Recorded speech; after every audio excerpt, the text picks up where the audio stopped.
Hello बच्चों, मैं आपका स्वागत करता हूं हमारा चैनल ब्रेन्स ऑफ फिजिक्स में, जहां आज हम पढ़ेंगे कूलम्ब्स लॉ। तो हम लोग ने पिछले लेक्चर्स में चार्ज जाना था और उसका प्रॉपर्टी पढ़े थे, लेकिन आज हम पढ़ेंगे कूलम्ब्स लॉ। कूलम्ब्स लॉ क्या है?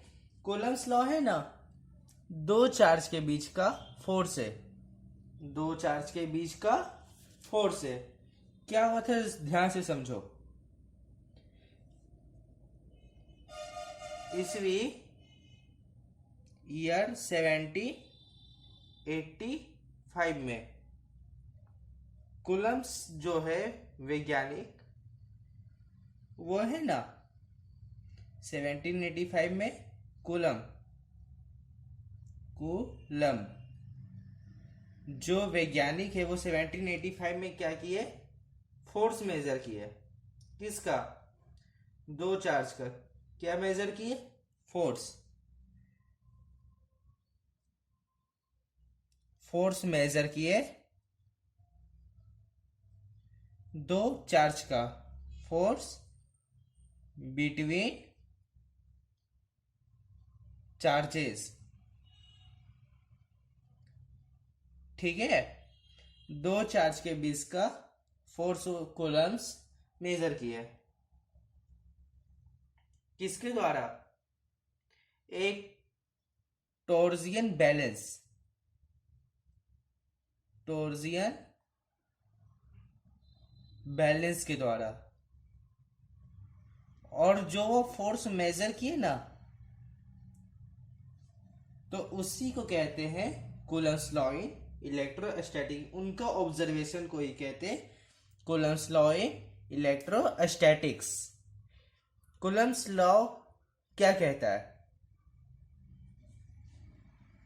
कूलम्ब्स लॉ कहता है it states that two point charges. क्या? दो पॉइंट चार्ज, बड़ा बड़ा नहीं, पॉइंट चार्ज एकदम बिंदु जैसा, अट्रैक्ट और रिपेल ईच अदर।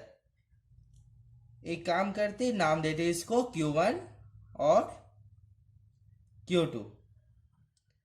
चार्ज का बेसिक प्रॉपर्टी है कि क्या?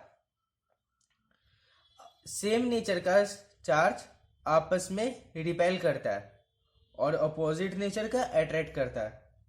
ठीक है, आई टू पॉइंट चार्जेस अट्रैक्ट और रिपेल ईच अदर। अगर दोनों पॉजिटिव पॉजिटिव हो या नेगेटिव नेगेटिव हो तो रिपेल करेगा, या फिर एक पॉजिटिव और एक नेगेटिव हो, दोनों में से कोई भी एक पॉजिटिव है, कोई भी एक नेगेटिव है, तो ये दोनों एक दूसरे को अट्रैक्ट करेगा। तो आगे क्या कहता है? विथ ए फोर्स, फोर्स के द्वारा, which is directly proportional to the product of magnitudes of the charges. तो F क्या बोला? फोर्स जो है वो डायरेक्टली प्रोपोर्शनल है किसके? मैग्नीट्यूड ऑफ चार्जेस, मतलब force directly proportional to Q1 और Q2। और क्या कहा? And inversely proportional to the square of distance between them. अब दो चार्ज रखा तो इसके बीच में कुछ सेपरेशन होगा, कुछ डिस्टेंस होगा।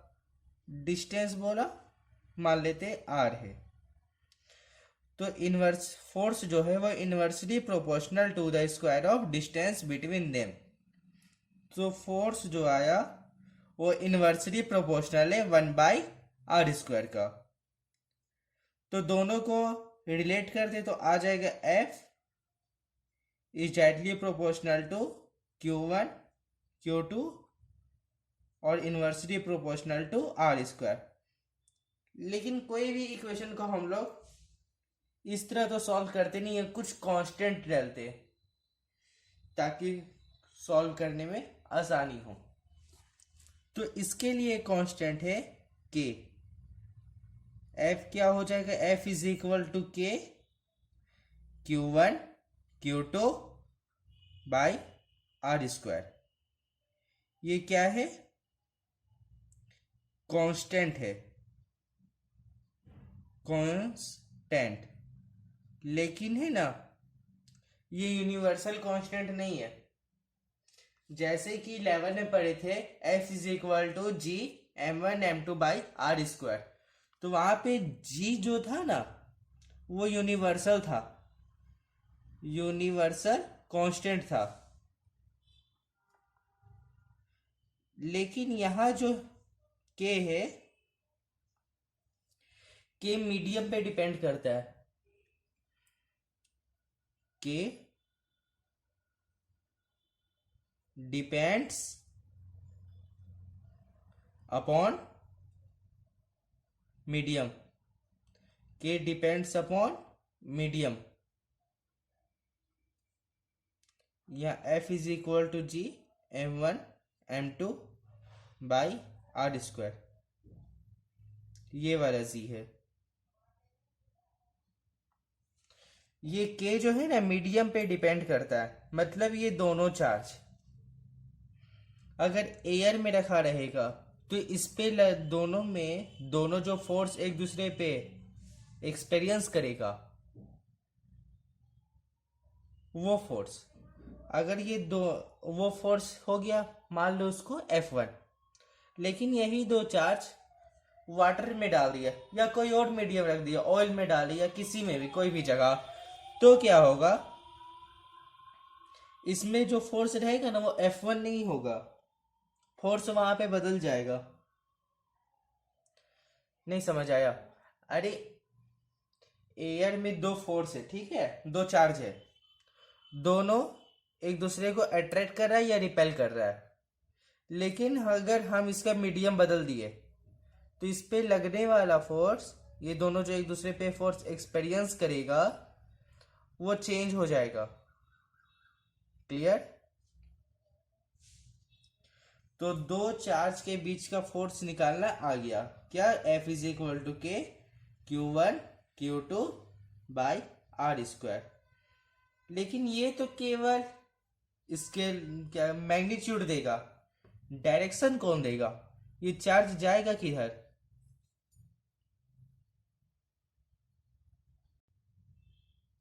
लेकिन Coulomb's law in vector form को पढ़ने से पहले एक चीज बताओ, एक कंडीशन लेते, एक चार्ज है Q और इसी का दुगना चार्ज है 2Q, ठीक, इसके बीच का डिस्टेंस R। क्या ये जो चार्ज है इस पे फोर्स लगा रहा है, जैसे नाम दे देते फोर्स ऑन Q और फोर्स ऑन 2Q, ये फोर्स ऑन Q, इस पे जो ये फोर्स लगा रहा है उतना ही फोर्स क्या इस पे ये लगा रहा है? हम्म,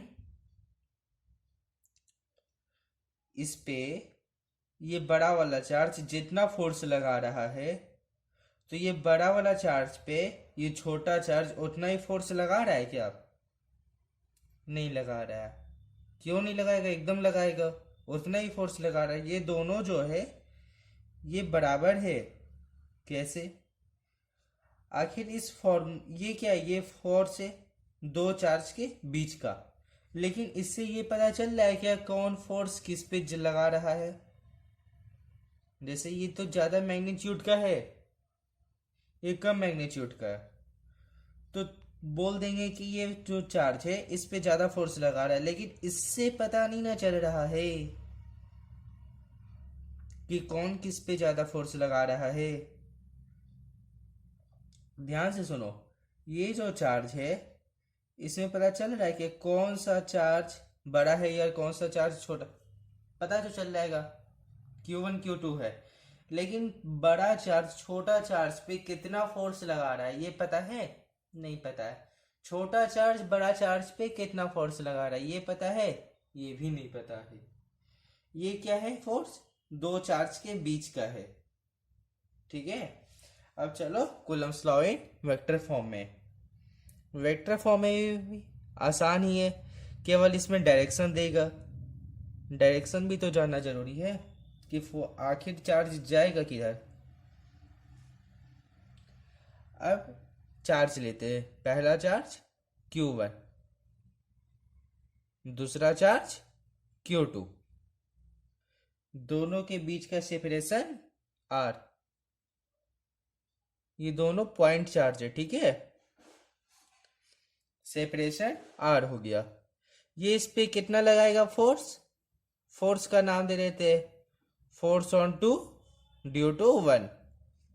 इस पे ये Q2 चार्ज पे Q1 अभी फोर्स लगा रहा है, और Q1 पे Q2 कितना फोर्स लगाएगा, तो इसका भी नाम देते हैं फोर्स ऑन 1 ड्यू टू 2।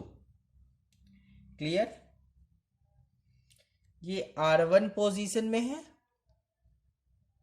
ये R2 पोजीशन में है, ठीक है। अब पूछते हैं ये किस में होगा? वेक्टर में होगा, R2 और R1। अब फोर्स ऑन 1 ड्यू टू 2 क्या होगा? पहले तो वही लिखो, मैग्नीट्यूड। डायरेक्शन तो बाद में आएगा,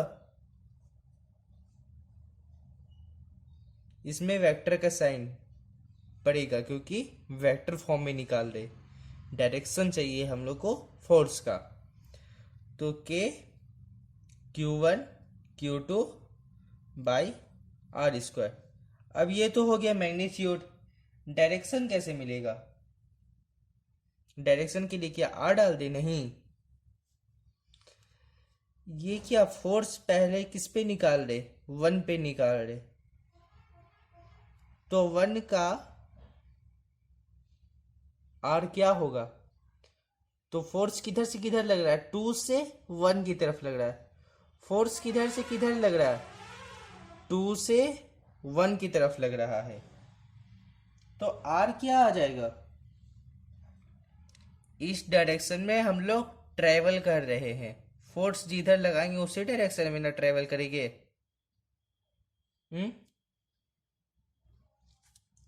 अरे भाई, कुछ सब बड़ा सा सामान लेना ले जाना होता है कहीं, तो जिस जगह पे ले जाना होता है उसी जगह ना तुम चलता है, कि उसके उल्टा चलने लगता है, ठीक है। तो ये इस पोजीशन को क्या नाम दे दे? R1 minus R2। क्यों?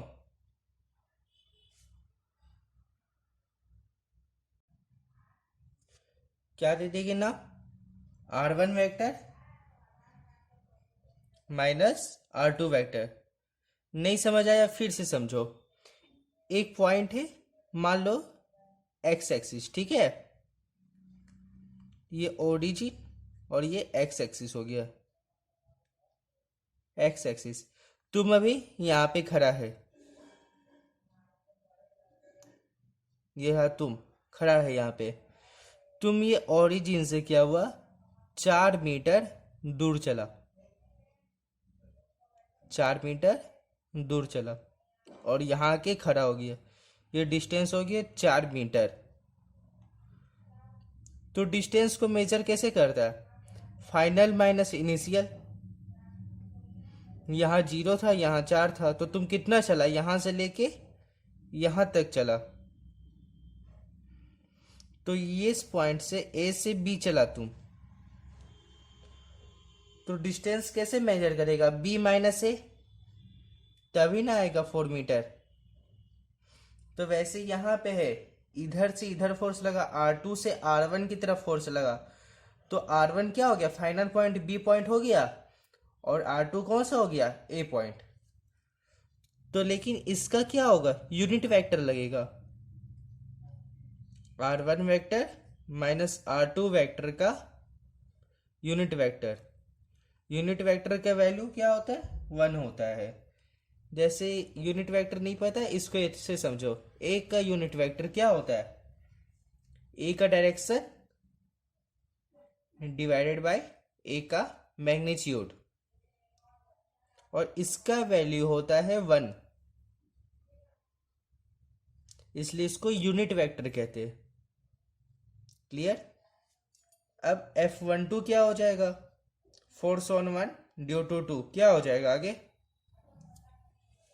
अब यूनिट वेक्टर को हटा देते डायरेक्शन, क्योंकि हम लोगों को ये वेक्टर फॉर्म में निकालना है। तो डायरेक्शन के लिए वेक्टर का साइन देंगे और मैग्नीट्यूड में बदल देंगे। किसको?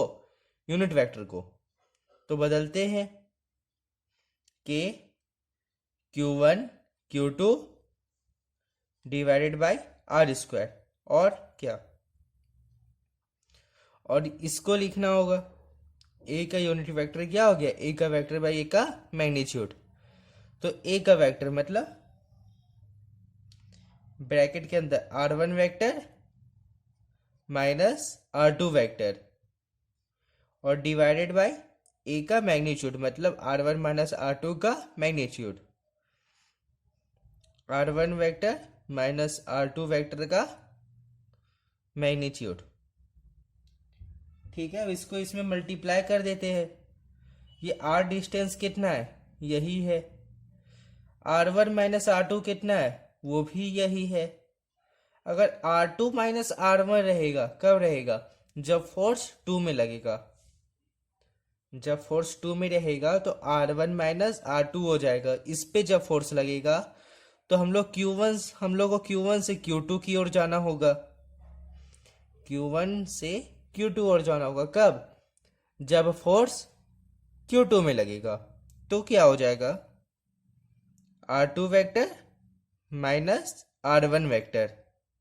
ठीक है, अब इसको मल्टीप्लाई कर देते हैं। तो F12 वेक्टर इक्वल टू के Q1 Q2 डिवाइडेड बाय, अब ये डिस्टेंस यही है तो सीधा लिख देते हैं मैग्नीट्यूड किसका?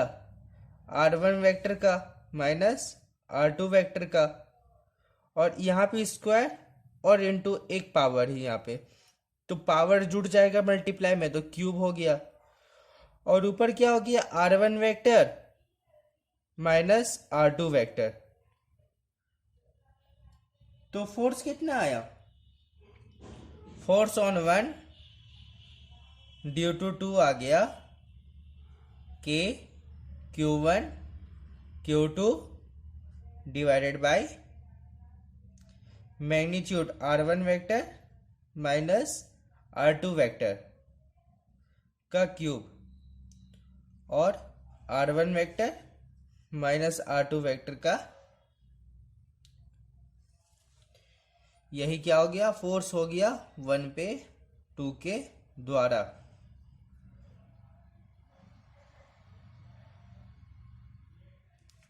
वैसे ही F12 ड्यू टू 1 क्या होगा? फोर्स 2 पे 1 के द्वारा क्या हो जाएगा? पहले मैग्नीट्यूड वही लिखा जाएगा के Q1 Q2 divided bye R square. और क्या? ये यूनिट वेक्टर का अब बदल जाएगा। क्यों बदलेगा सर?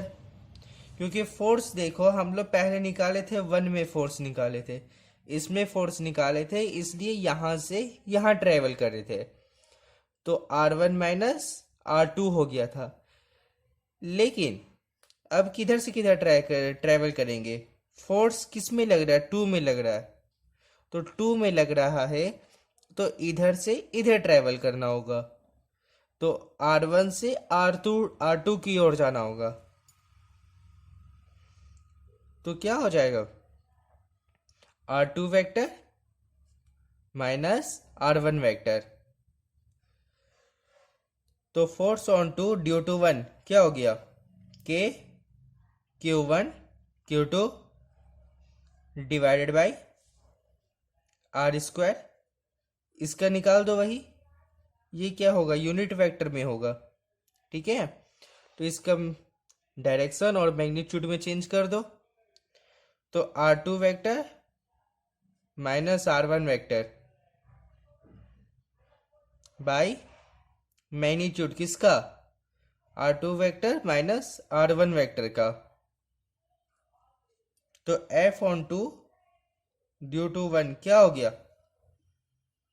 के Q1 Q2 बाय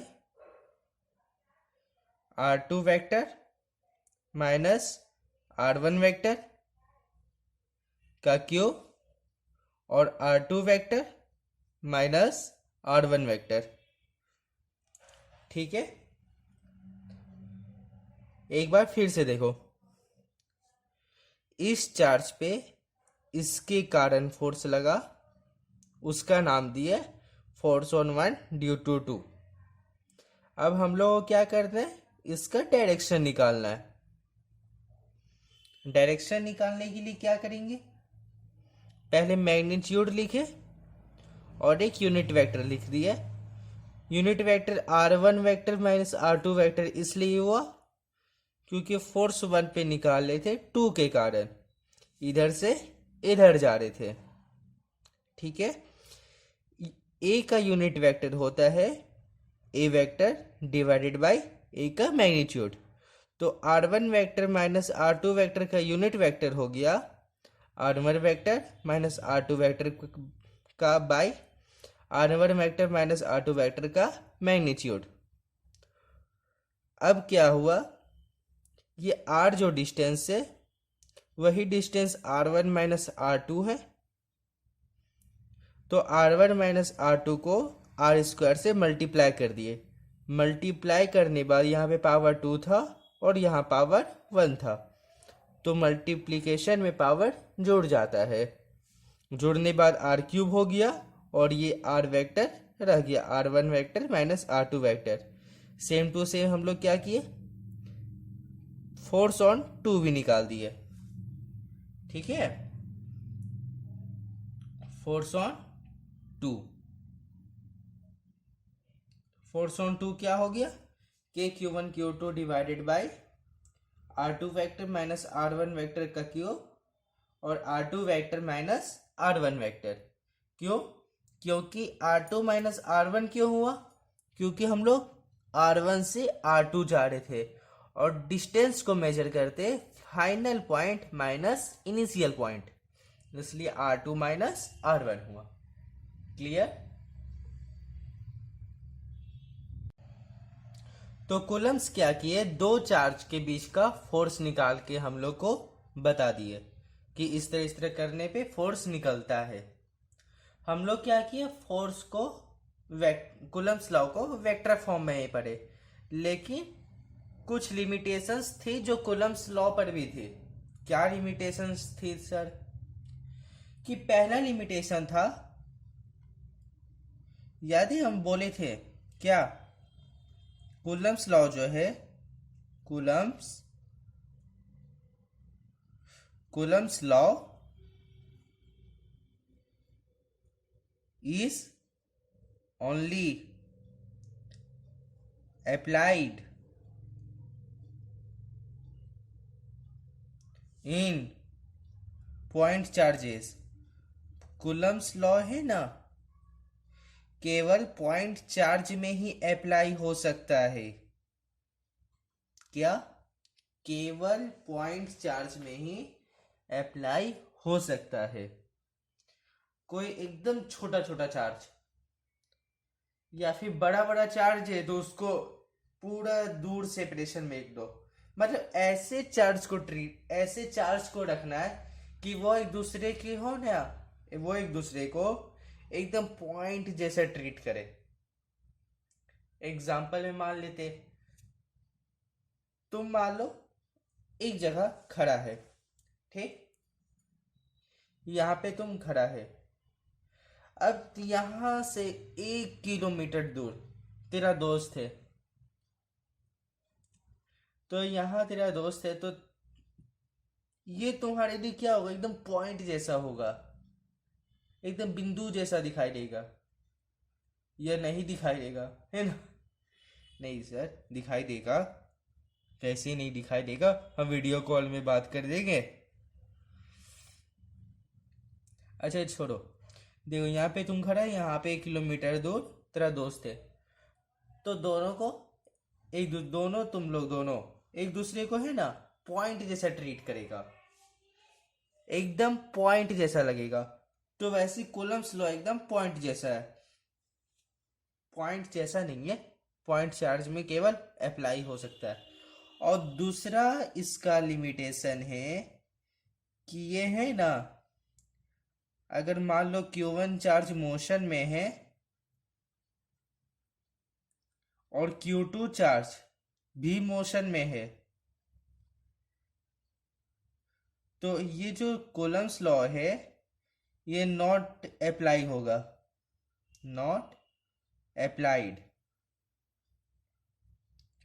मतलब अगर दोनों चार्ज Q1 और Q2 दोनों मोशन में है तो कूलम्स लॉ काम ही नहीं करेगा।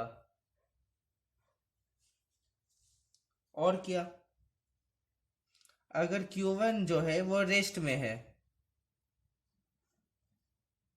और Q2 जो है वो भी रेस्ट में है,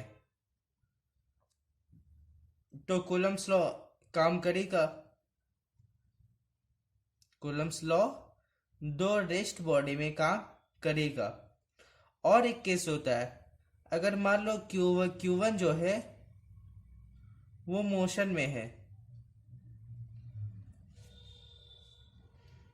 और Q2 जो है वो रेस्ट में है। Q1 मोशन में और Q2 रेस्ट में, या फिर Q2 मोशन में और Q1 रेस्ट में है। और एक और कंडीशन क्या, R जो है वो चेंज नहीं होगा, R not change, R is constant, मतलब एक वैल्यू।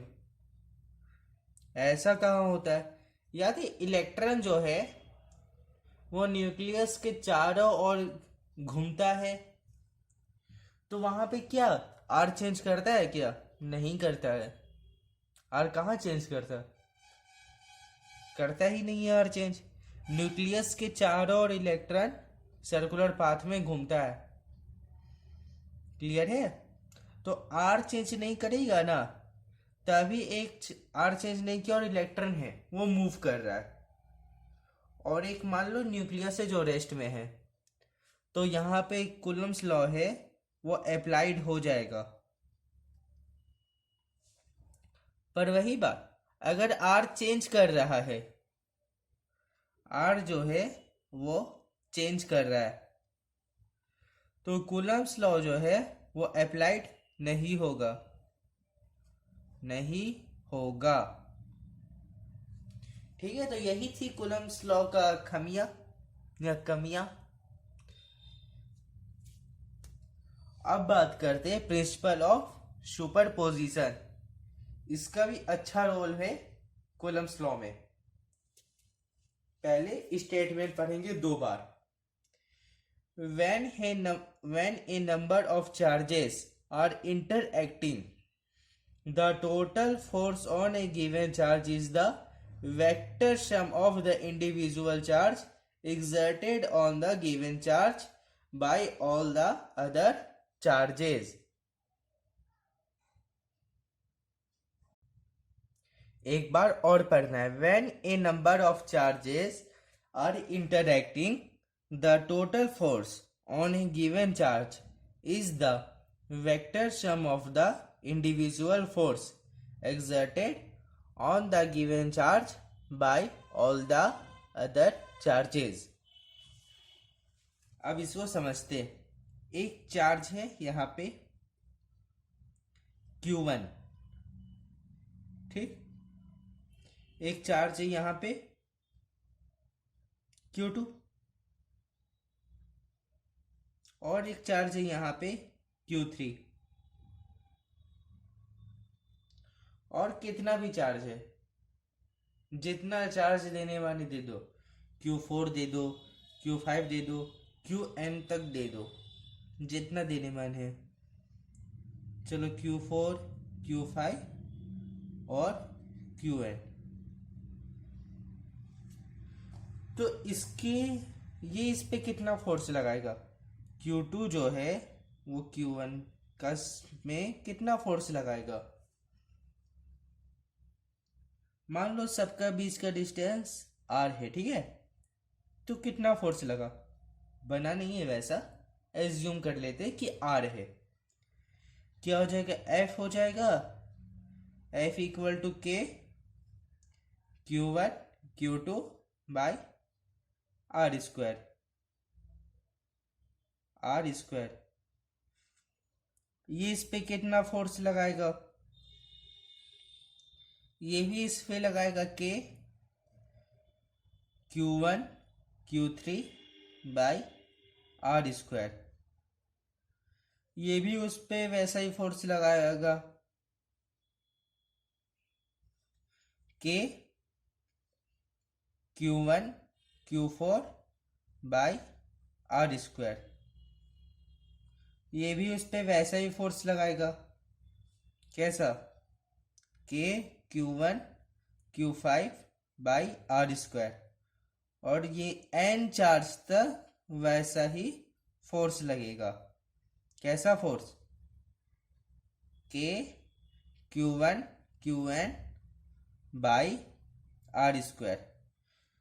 तो जो टोटल फोर्स होगा इस चार्ज पे, जो सारा एन चार्ज सब लगा रहा है, तो जो टोटल फोर्स होगा इस पे, तो एफ नेट क्या हो जाएगा?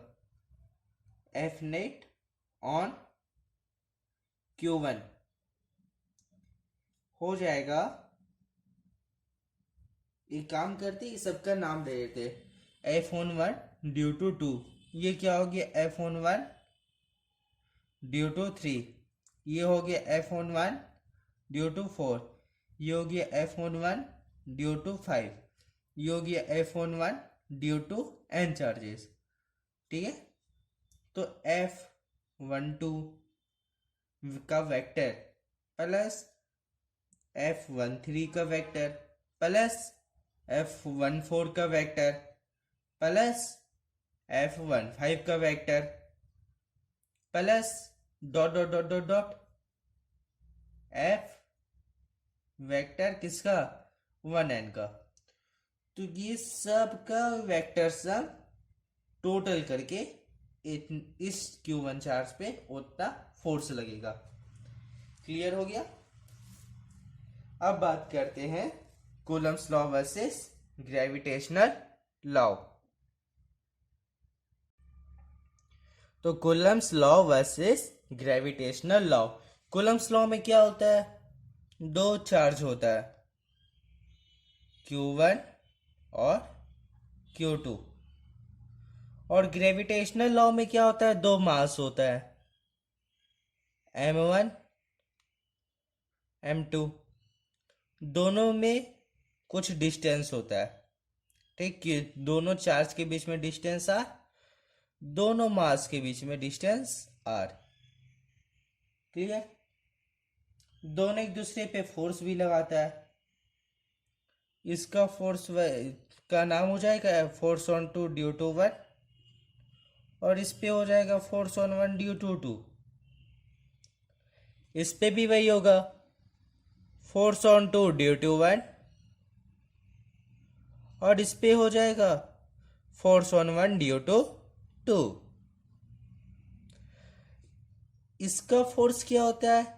F होता है K Q1 Q2 by R square. और इसका फोर्स क्या होता है? Force equal to Z M1 M2 by R square. ठीक है, दोनों का फोर्स निकल गया। ये कौन से ग्रेविटेशनल फोर्स है? तो इसको लिख देते हैं Fg। ये कौन है? कूलम फोर्स, इलेक्ट्रोस्टैटिक फोर्स है, इसको लिखते हैं Fe। ठीक, अब दोनों में सिमिलैरिटी क्या है? क्या क्या सिमिलर है? एक तो फॉर्मूला में ही दिख रहा है,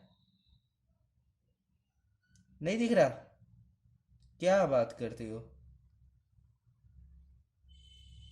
पहला देखो, both forces follow, both forces follow inverse square law। ध्यान से देखो, एफ ई क्या है, अगर ये सबको कांस्टेंट मान लेगी तो 1/r² होगा। एफ जी क्या है, ये सबको भी कांस्टेंट मान लेगी तो 1/r² होगा। तो क्या इन्वर्सली प्रोपोर्शनल 1/r² है? ये तो अभी अभी पढ़े थे, कूलम्स फॉर वाला, कूलम्स लॉ वाला, इलेक्ट्रोस्टैटिक फोर्स वाला। और ये ग्रेविटेशनल फोर्स वाला 11 में पढ़े थे। एफ जी क्या होता है, 1/इनवर्सली प्रोपोर्शनल टू 1/r² होता है। तो both forces follow inverse square law.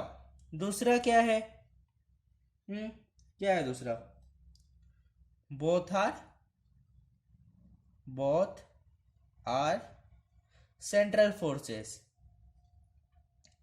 Central forces मतलब क्या हुआ, हम्म ये दोनों फोर्स तो पॉइंट चार्ज है, ये दोनों फोर्स पॉइंट चार्ज है, तो दोनों का क्या, सेंटर तो वही हो जाएगा। और ये क्या है, दो मास है, बड़ा मास भी हो सकता है।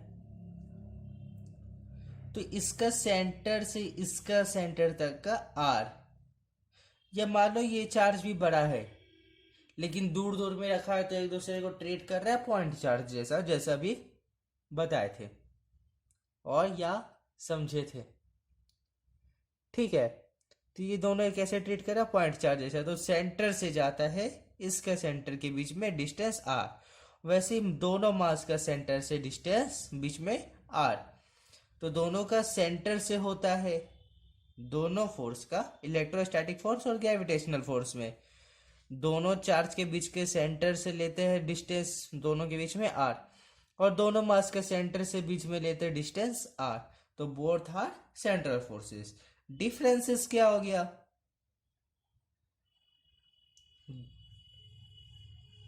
डिफरेंसेस ये भी अभी अभी बताए थे।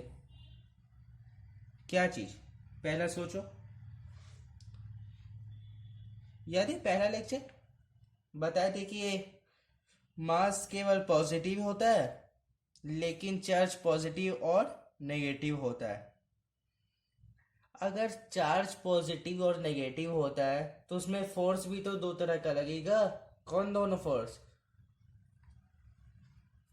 अट्रैक्टिव और रिपल्सिव, याद आ गया ना।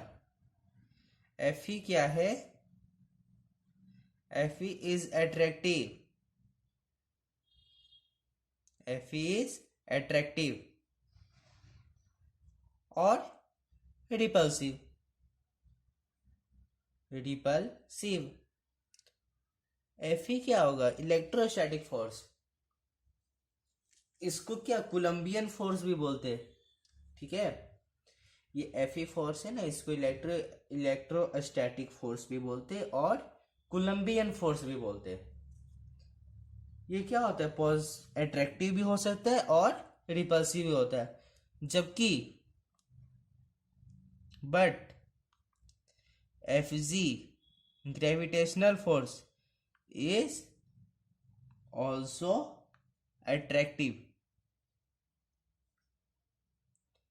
एफ ई फोर्स जो है, जो ग्रेविटेशनल फोर्स है, वो हमेशा अट्रैक्टिव होता है। और दूसरा क्या होता है, दूसरा याद है ये क्या है, ये के जो है, ये याद है ना, मीडियम पे डिपेंड करता है, डिपेंड्स अपॉन मीडियम। याद आया, ये मीडियम पे डिपेंड करता था। जबकि जी क्या है, यूनिवर्सल कांस्टेंट है, यूनिवर्सल कांस्टेंट है। तो लिख दो, constant of F E electrostatic force is depend upon किस पे, मीडियम पे, और किस पे, मीडियम, बट पर क्या पर, दो मास पर लगने वाला फोर्स एफ जी या कांस्टेंट जी मीडियम पे डिपेंड नहीं करता है। Constant of F G is not depend upon medium, medium पे डिपेंड नहीं करता। और क्या है, एक और चीज जानो, एफ ई जो है ना, एफ ई कहते हैं, के जो है,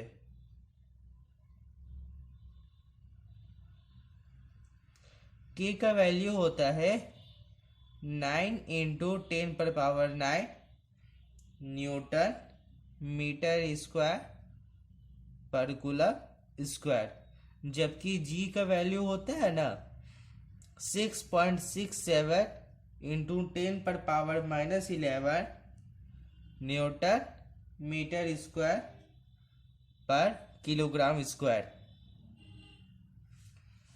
अब इसका वैल्यू में क्या है 10⁻⁻11 और इसका पावर में 10⁻9।